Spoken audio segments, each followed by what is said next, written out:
Um, it actually started during COVID. Most people failed during COVID. Yeah.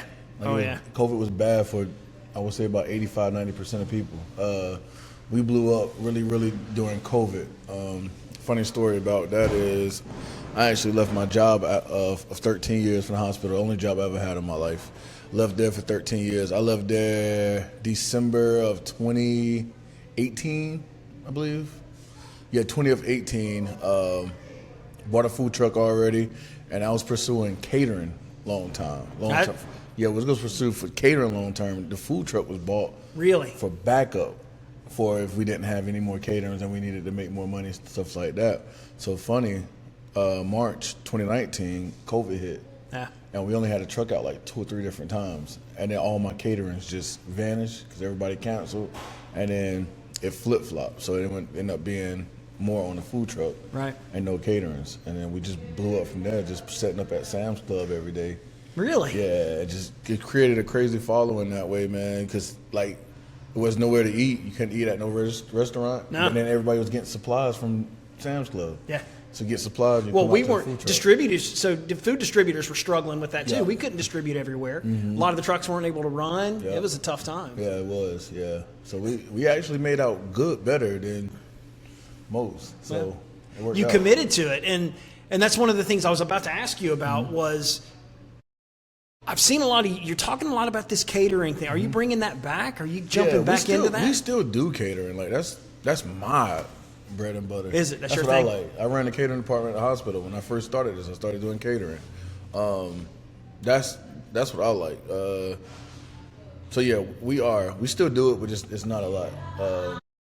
My assistant, she just brought me a notebook thick full of just like catering inquiries, and I'm like, man, we can't do none of those right now. The restaurant's going crazy right now, so we got to figure out. So we're in the process right now of building a catering truck. That's I saw it. That's why I was asking, because I noticed you posted something recently about up and coming, and it was inside of a really pretty looking truck, and I was like, oh, he's coming after it now. He's getting it. Supply and demand, man. That's awesome. It's man. tough. Yeah. Well, so when did you? So you went food truck. You went catering to food truck.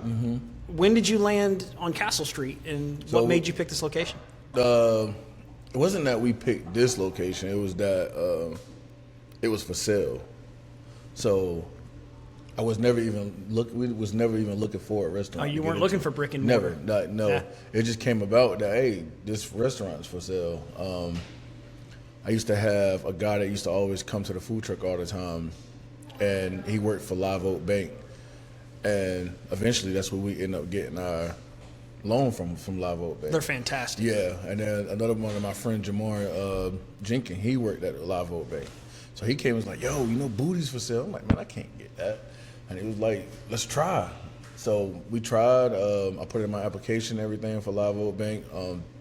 They actually sent me home the first time.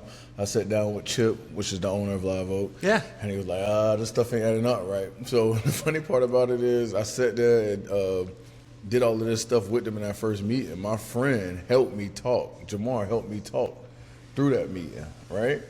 He ended up landing a job off that meeting.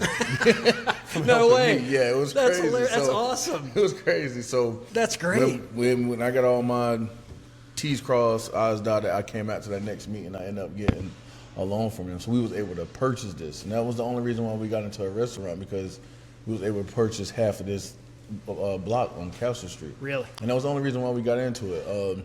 If I had a rent somewhere, I don't think I would have did it. Well, you can't control rent. You can control your own rent when you own. Yep. When you own the dirt, you can control it. But Correct. rent, that is one thing in the restaurant business that people are struggling with, is the rent keeps going up and up and up.